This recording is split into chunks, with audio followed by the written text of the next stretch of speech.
Good afternoon, everyone. Welcome to today's PC Matic VPN Town Hall. My name is Corey Munson. I am Vice President of Sales and Marketing here at PC Matic. I'm joined by Jeff York. Jeff helps lead our product support team and is a subject matter expert on the PC Matic VPN product. And he'll spend most of his time today with you on some of the basics of the VPN. If it's something you're still considering and want to understand more about why you need a VPN, we're going to address some of those topics. We're also going to get into how to best get it configured and set up. If you have already invested in the VPN and want to make sure it's configured correctly so that you're getting the most out of it, we're going to go through that as well. And then finally, we're going to allow for some time at the end for questions and get you as many answers as we possibly can. So one of the things we want to reinforce here is because we want this to be as interactive as possible, if you take the time within your GoToWebinar console to find the little icon with a question mark in the middle of it, if you click on that, that is your ability. That will give you the ability to submit a question directly to us that we'll be able to see and either respond to through chat, or we'll try to respond to live when we get to that portion of the session. If you submit a question that we don't get an opportunity to respond to, you can be assured that within 24 hours, a member of our team will follow up and get you some communication about the concern you have or the question you have. Finally, the one last piece of housekeeping here is as we wrap up today and you close out of the session, a survey will automatically pop up. It's a 2-question survey. We just like you to take the opportunity to fill that out, give us some feedback on other topics you would like to see us present on in the future. And it will also give you the option to help us understand how you want us to follow up. If there's an additional question you have, if you'd like to purchase VPN, if you'd like to purchase another product that's mentioned, if you have any number of ways that we can help you are listed there. You just select the one that's most appropriate, and we'll follow up accordingly. So with that, I'm going to get things turned over to Jeff. I'll be back with you during the question and answer session. But in the meantime, take the opportunity to find that question icon. Go ahead and submit a note. Tell us where you're logging in from. I know there's actually snow here in the Midwest. Maybe you've got snow, whatever, just to make sure that that's functional, and then use that to submit questions going forward. But with that, Jeff, the stage is yours. All right. Thank you very much, Corey. As he alluded to, I am the head over the customer support team, so there's a very strong possibility that some of you have seen me or interacted with me at one time or another. So today we're going to go over the VPN, what you need it for, and the best way to set it up, as well as I've added some additional slides to our presentation based on your feedback from previous VPN webinars. This one should be addressing some of the more common questions that we get, and hopefully that will help you guys get better use out of the program. And we'll see if you have any more. We'll keep adding slides as you have more questions. So first off, we'll start with exactly what is a VPN. So the VPN is virtual private network. It's essentially a secure connection while you are browsing the internet, sort of a safe tunnel between your computer and the website that you're trying to view. It essentially masks your IP, so your IP is your physical address in computer lingo. So the IP address is a bunch of numbers that somebody could pinpoint the exact location of where you are based on those numbers. And browsing with a VPN hides those numbers, encrypts any data that is going in between your device and the website you're doing business with, and it just sort of, like I said, it acts as just a private tunnel for all your online activity. This is sort of a rough diagram of how it actually works. What is actually happening. Obviously, it starts off at the user device. It is then unencrypted, so you're just going, your data is wide open. Then it goes into the VPN client, which is the VPN program itself. There it is encrypted based on the protocols. And then that encrypted data goes to your internet service provider server. And then from that server, it goes to the actual VPN servers, the private servers. And then it goes from the VPN servers to the World Wide Web. And as you can see, it looks like it's an unlock between the VPN server and World Wide Web. And that is because the information is secure on the VPN servers. So there is an unsecure connection, but the information they're getting from the World Wide Web is from the VPN server, which is encrypted and garbled, and they can't make any sense of it. So it's essentially just hiding who's looking at it, what you're doing, any kind of private cookies or information, payment information, all that. It just keeps that nice and safe. So why to use a VPN? There's four big reasons. Privacy, as I was just alluding to, hiding your IP address and your online activities. Security, it protects your data on public Wi-Fi's, protects you from sort of man-in-the-middle attacks, which is where somebody puts up a fake network to try to intercept all of your activity and get information from your device. Helps you access geographically based content, so content from other regions that you can only get if you're in that region. You can kind of set your VPN to a server. Say if you wanted German-only content on Netflix or something, you could set your VPN server to Germany. It also helps you avoid censorship as well. So to kind of sum it all up, exactly why to use a VPN, I try to use a little allegory here. And so imagine you're sending a letter. Without a VPN, it's just essentially you're writing the letter like you normally would, putting a return address, a stamp, putting it in a public mailbox. While there are laws in place that say people cannot just go in and grab your letter and look into it, that doesn't stop anybody from doing so. And then when there's wrongdoers, they're going to do these things. So browsing the internet without a VPN is essentially just like doing that. However, when you have a VPN, it's like writing a letter without you can do the letter how you normally do, but then you put it in a secure lockbox that is completely unmarked and dropping it off in a public mailbox, in a public mailbox that coming from any location.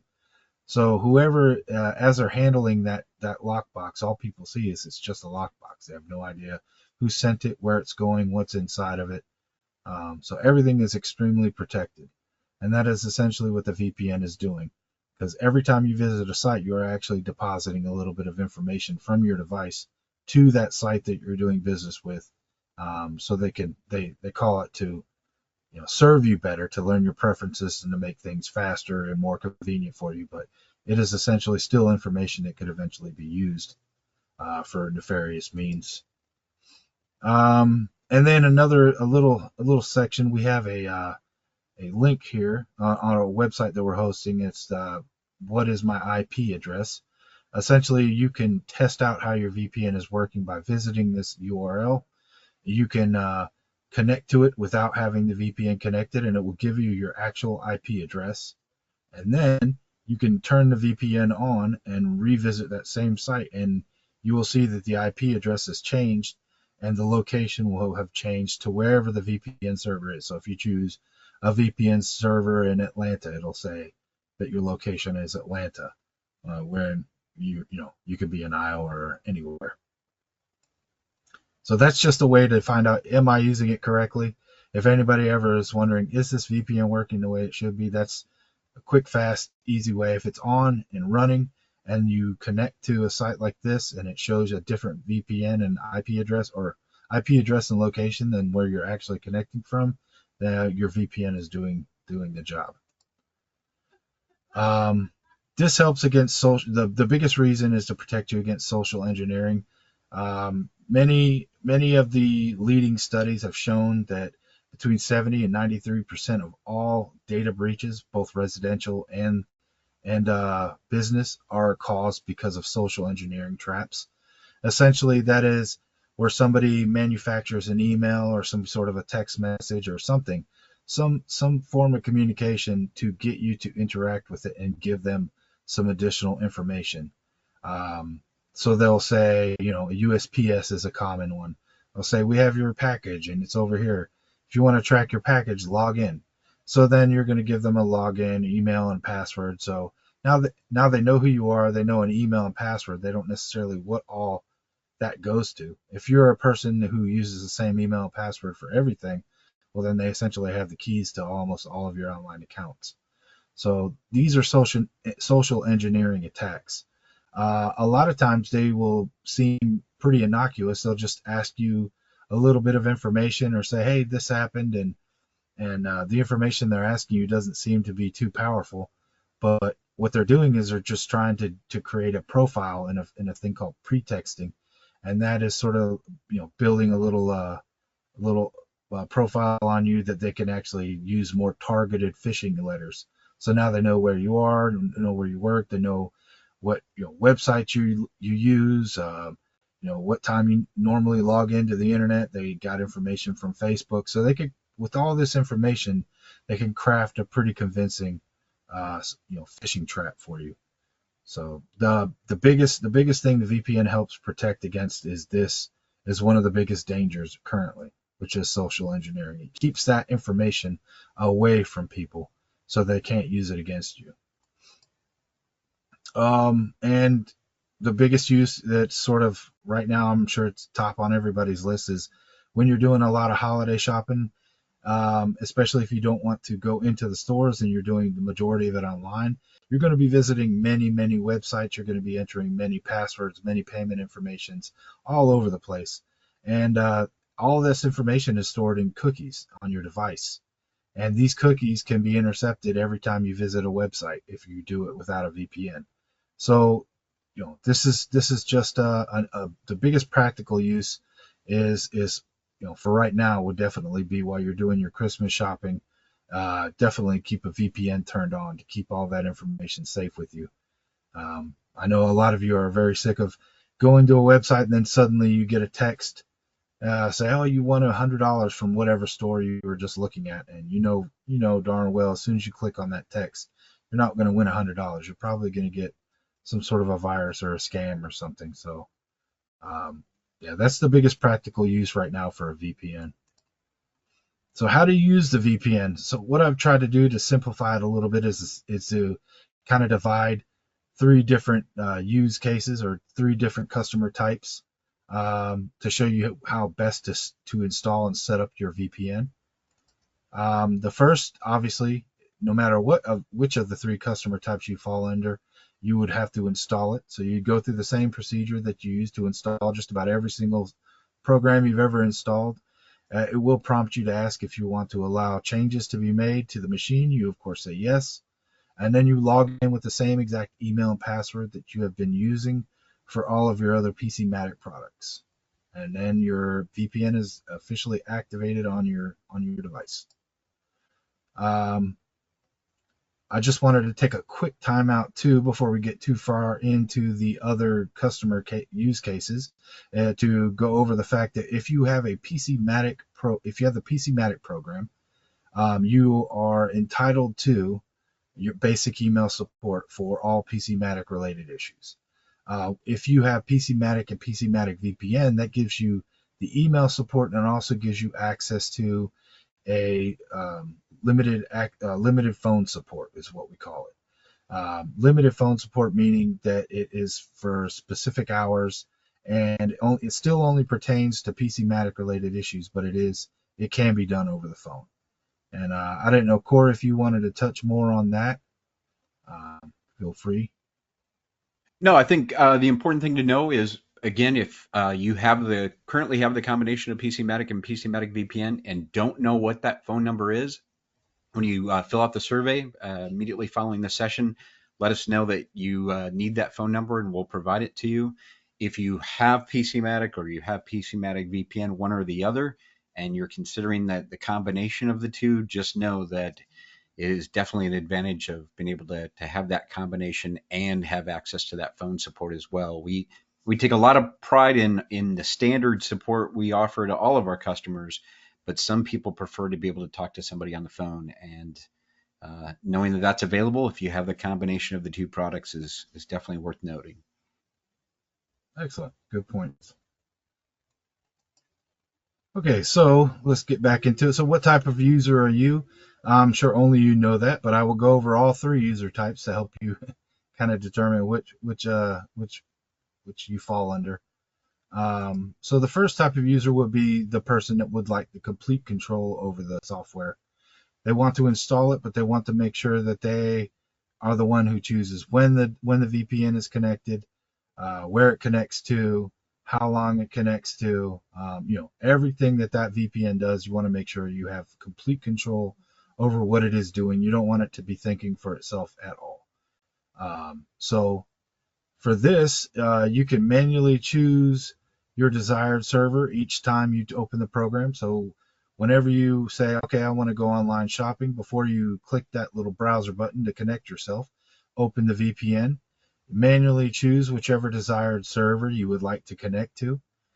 You will then be prompted to ask if you would like to auto connect to that specific server. You just say no, because you obviously would like to have a choice in where you connect each time. And that is it. I mean, it doesn't get any more easy than that for the complete control use. As I said, you're the one who's monitoring the VPN. If it disconnects, you're going to turn it back on. When you go to a website that is giving you trouble because you're using a VPN, you're going to be the one to pause it and turn it back on at the appropriate time. So that is the complete control user. The next type of user is sort of in the middle. It's more of a casual oversight, I call it. Like, you want it to do some thinking, but you still also want to play a big part in what it is doing. So this will, the program will definitely work automatically, but you will be prompted at certain areas to intervene and make choices. So to do that, to set up sort of a casual oversight setting, you would click the little settings icon and then click the general tab in the settings menu. Make sure that the application starts when the computer is on and that it's hidden in the system tray. So that means every time you turn the computer on, the VPN will be on. Then you want to make sure, number 3, make sure that you'll be automatically connected to a server. So that means it will connect to a server. So if you don't choose to connect to a server, the only thing the VPN is doing is turning itself on when you turn the computer on. If you select to choose to connect to the fastest server, then you can go ahead and it will automatically connect to the VPN server as soon as the computer is turned on. That way you don't have to worry about turning it on and off every time you go to open your web browser and start surfing the web. The fourth option, closing. Whenever you close the application, what do you want it to do? This is sort of dealer's choice. Closing it, you can have it just completely quit the application. You can have it hide to the system tray, or you can always show a dialog that asks you specifically what you want it to do. I choose to hide it to tray because you can go into the tray and then turn it off completely when you want it. But for the casual oversight user, you would probably want it to hide to your system tray. So it's turned on, but you're not annoyed with its presence, and it's not just sitting there in your face the whole time. So that would be how a casual oversight would use it. This person would turn on their computer, and the VPN would be connected. It's just going to connect randomly to the fastest server. Whichever one gives you guys the best results and has the smallest server load, that's where you're going to be connected. And anytime you run into any sort of an issue with the VPN or a different website, you're going to handle that issue yourself. Anything out of the ordinary, it would be on you to handle. Now, the third user type is a set it and forget it. So this one, you would set everything up as you did in the previous with the casual oversight, but then there's some additional connection or settings that you would want to do to make sure that when you're starting this application, every time you turn your computer on, you don't even have to worry about the VPN. It's just going to automatically do everything you want it to do. You can connect to the internet and disconnect from the internet at will, and you never have to worry about making any kind of selections on the VPN app. It's just going to automatically know its role and its assignment, and it's just going to do whatever it needs to do to keep you protected. To do this, the first thing you want to do is make sure all the auto connect settings from previously are set, and then you're going to set the kill switch and turn that on. Essentially, why that is important is while you are browsing, if for whatever reason your app, the VPN app itself, turns off, now your protection is going to be turned off as well, and you'll still be on the internet. So all of that, all that little shield is all of a sudden down. So now you're exposed. If you turn the kill switch on, that means if the VPN app ever was to fail for whatever reason, it's going to disconnect you from the internet. So you're continuously safe. You just disappear and nobody's able to get your information. And you will not connect to the internet again until the VPN app turns back on. Uh, with that being said, if you start to have an issue with it or you want to uninstall, you can always just turn the setting back on, or turn the kill switch off. And it's not going to cause you any kind of a headache if you ever, decide, I don't want that. So that is the biggest one. Set it and forget it. Next is setting up split tunneling. So before I say, what is split tunneling? Some of you may know, some of you may not. Split tunneling is essentially used to specific ahead of time enter in any kind of a website or application that does not allow the use of a VPN. The VPN will turn itself off when it visits that site or when it goes, uses that application. Why do you need that? Well, there are certain, like say, stock trading sites, bank sites, certain sites like that have geographic or geo-positioning security, which is required in some industries. And if your user profile says you're logging into a user profile that says you're from, Iowa, but then all of a sudden you're logging in with the same credentials, but from say, South American address or IP address, that's going to draw some red flags for their geo positioning security. And they have to have an oversight of where you're accessing these secure information from. It's just part of their security. It is most definitely a must, especially when dealing with hackers or people who try to clone devices and do all kinds of things to try to get into your bank. You want a bank to adhere to these standards because they can see exactly, well, this person has never accessed a computer from this country or this state. Maybe we should push back a little bit and have them verify it's them and not just give them immediate access to everything. So this happens with certain applications, trading applications, anything that has sort of patient information, medical information, or banking information. Sometimes they're not going to allow you to connect to the website while you're using a VPN. And it's not going to be a mystery. It'll just specifically say on the website, sorry, you can't access this while you're using a VPN. So you'll know you have to turn it off. So rather than having to go through the headache of constantly allowing it and turning it back on after you leave that site, you could just set those websites and those applications up in your split tunneling feature, and your VPN program will automatically disable itself every time it goes to those specific sites. So how do you set those up? The first step is, so you would go to a specific site. PC Matic does allow VPN use. I'm just using that site as an example. But say you have your VPN on, you go to your bank site, you get that message, stop right there and highlight the URL address as I have and click copy. And the URL obviously is the web address. And then you'll go down to the settings menu and then you'll click the split tunneling tab. And right there, you'll see under split tunneling, you'll have to turn it on. And then you'll see two options, applications and domains. So for domains, that would be websites. So you click domains and you enter in the little white box, you enter that web address that you just copied. And then you click add. And then that adds that address to your split tunneling domain list. Applications are the same thing, except you click applications, you click add, and you'll go through your computer and browse, the location of that application, and then select it, and then you add it to your list. Typically, you're really only going to be dealing with domains for the most part, unless you have specific day trading apps or things like that that make a big deal about it. But it is there just in case you do need it. But most of the time, it's just going to be domains that are requiring the most attention for split tunneling. So this is what applications will look like. What I did is I added PCMatic.exe. That's the PC Matic program. I added that to the applications list for split tunneling. So every time I use that application, it's going to disconnect the VPN. So that's essentially all that means. Um, so here's the part where I actually added some additional slides based on previous interactions with you guys.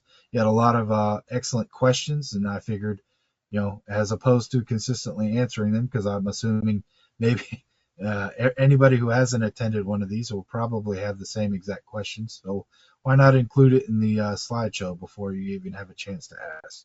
So the most common issues that we do see with the VPN are slow connection.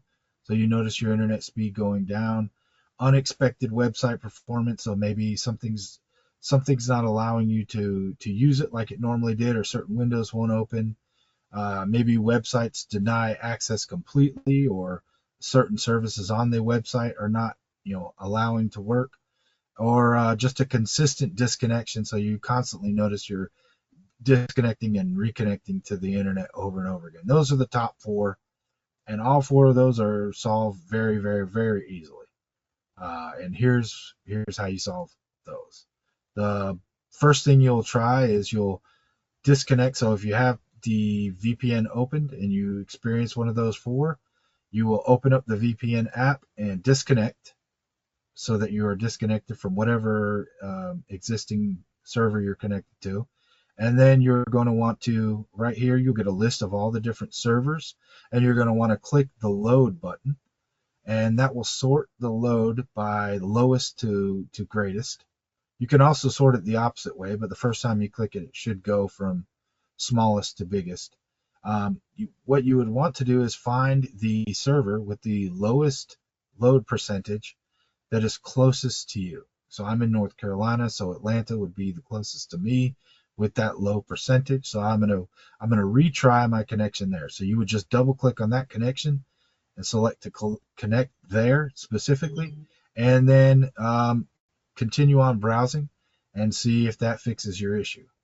Most of the time it will. It's just a matter of, sometimes you could be at a server that is further away from you, that has a higher server load, and sometimes that can start to bog down your connection. That can start to bog down some website performance and things like that. So this is the quickest fix that will usually solve just about everything. If that does not work, the next thing you would do is try to fix the protocol. So first, I'm going to go over how to change the protocol, and then the follow-up question we also get is, what is a protocol, and what's the difference between those three? So we'll go into that next. But first, I just wanted to show you quickly. You'll click that connect settings. You'll click connections. This is after you disconnected from your existing session. And then you're going to click the very next one down. So typically WireGuard, the one right there at the top, is the one that is selected by default. So you would just choose the next one down, and then reconnect the VPN after you've done that to whatever server you are trying, and see if that fixes your issue. If that doesn't, open this back up and then try the very next protocol, and reconnect and see if that fixes your issue. 9 times out of 10, that is going to resolve your issues.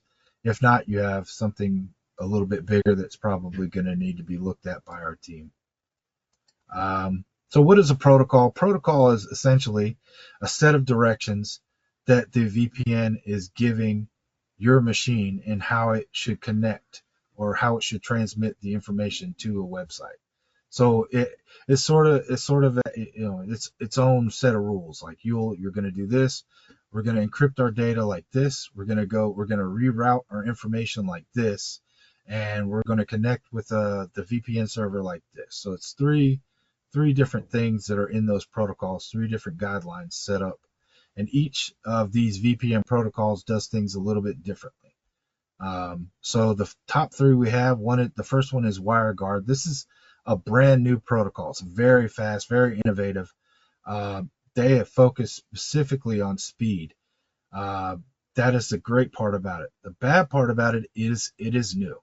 So as with many things that are new, there are some servers and websites that aren't familiar with WireGuard yet, so they're not going to react well with those protocols. They're going to treat them like some sort of an alien protocol they've never seen before, and they'll probably reject the connection, or the performance will be slightly worse. This is going to fix over time because it is new. It just takes time for the industry to adapt, for every other website to have seen it at least once or twice before. Um, but yeah, that's WireGuard. It's why it's our top one, is because it is our quickest and it has the most innovations. It is the newest. And when it is working, it is great. But sometimes you'll run into some sites that have yet to see the WireGuard protocol and it can behave differently. The next one is IKEV2. This one is like old faithful, stable, secure, and it continues working after the web connection is lost. So that's good and bad. The con is it's typically best used by mobile devices. So for those of you who are using the VPN on a mobile device and you're having an issue, I would advise just switching to IKEV2 protocol immediately, like as your first step. That's probably what your issue is. It still works well on computers, but it is primarily it was sort of designed as a mobile device protocol. The next one is OpenVPN. It is great. It is very flexible, secure, and it's very widely accepted. That's the biggest part about it. You're not going to run into issues where it's not accepted by many websites, because it has been around a while. The biggest problem is it is open source, as indicated in the name. And open source means it can be edited. So I believe I spoke with somebody the other day, and the biggest way to describe what an open source software is I can host a program and you can host a program. Say you're a good guy and I'm a bad guy. So if you're hosting this same open source program, anybody who downloads it from you is probably just going to get the program. Now, if they stumble upon my site, I'm a bad guy. I can put all kinds of bad stuff in that program. So your computer is going to say, well, this is a widely accepted program, no big deal. But you downloaded it from a bad actor who had bad intentions and wants to use these programs for malicious activities. So you have to be careful. Most of the time, the antiviruses will catch them. PC Matic specifically will always catch them, but that's just sort of a drawback to the Open VPN. As if you're not using a antivirus or a good antivirus, you can definitely leave yourself open by using open source software. Um, and as a result, the biggest result is because it is open source. Sometimes there will be uh, a bigger case of being rejected on some of these secure sites because they don't allow open source software for the reasons I just outlined. And with that, I think we have about reached the end. If you guys have any other questions, I would definitely be glad to hear them now. Now I'll turn things back over to Corey. Yeah, thanks, Jeff. And at this point, if you want to submit any questions online, we've got some that have been submitted we'll get to, but feel free. We'll kind of open up the floor for that. There are a couple of questions on split tunneling, which I think you covered in detail, but this was about how to identify the exact correct URL to be plugging in for your split tunneling feature. And I think you had showed it as it's just as simple as going to that particular site and copying and pasting the URL. Is that right, Jeff? Oh, I think you're muted, Jeff. Yes, I am. Good job. All right. So the for your best practices would be to visit the site, and it's the minute you get your rejection notice, just go right to that web address bar and copy whatever web address is in there at the exact time you've been rejected. Because some sites have different sub pages and things like that. So sometimes domain allow listing the main domain is not going to quite get it. So you may have to domain allow list the specific um, whatever server they're trying to transfer you to for that specific service you're trying to get to. So a bank service, your login page is going to be on a different server than your actual account information page. So you'll see there'll be a change as soon as you get that rejection notice. The actual site that is rejecting you, the actual URL, will be displayed at the top, and just copy that immediately and paste that, and you'll be good.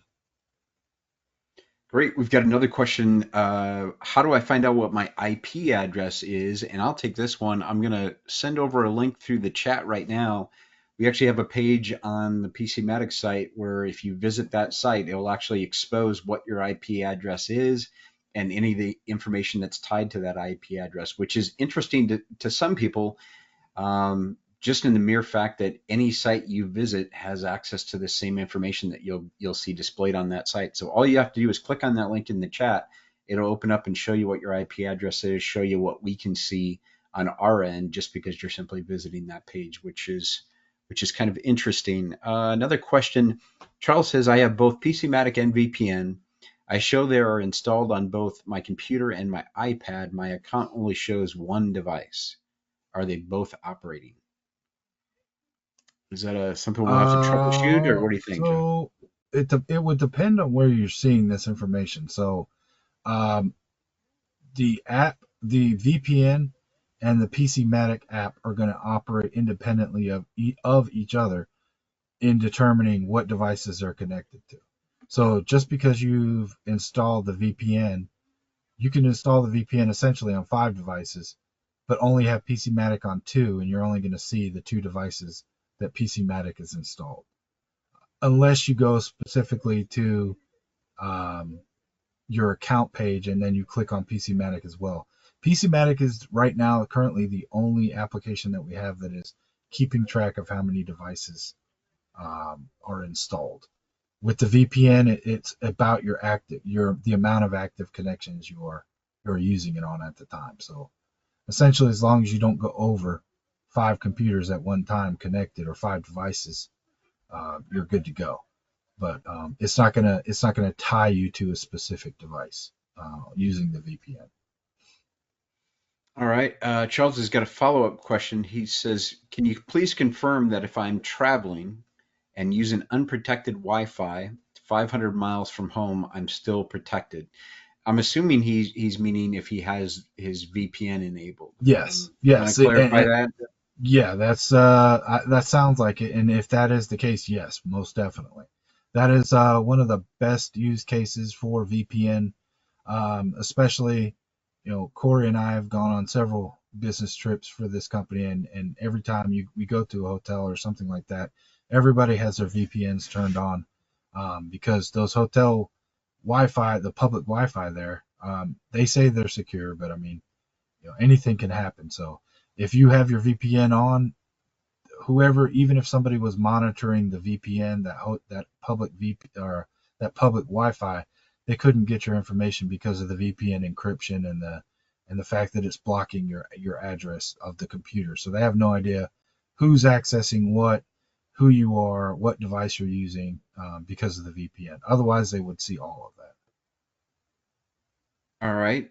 We've got time for a few more, and if you've got other questions, please feel free to submit them. If you'd prefer to engage offline as that survey comes up, let us know that you've got a question you want addressed, and we'll tackle that. There's a question that came up about international travel, and I've actually got some firsthand experience with this. I'm working with my son's going to be traveling internationally, and he's wondering about using a VPN to still have access to some of his accounts. I think some of his streaming accounts, things like that, and not have any restrictions on where he's at internationally. So I don't think that's foolproof, but I think VPN can help there, right, Joe? Yes, that's correct.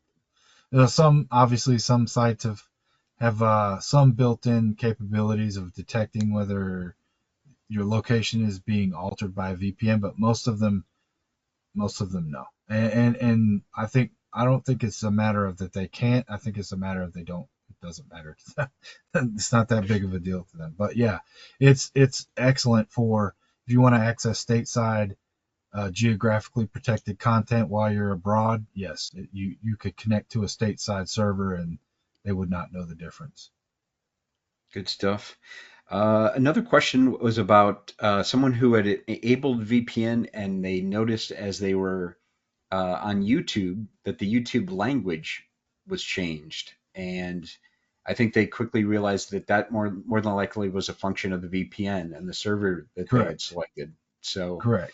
that's Yeah. pretty common then, right? Because YouTube Yes. is recognizing uh, the server versus where the person is then physically, right?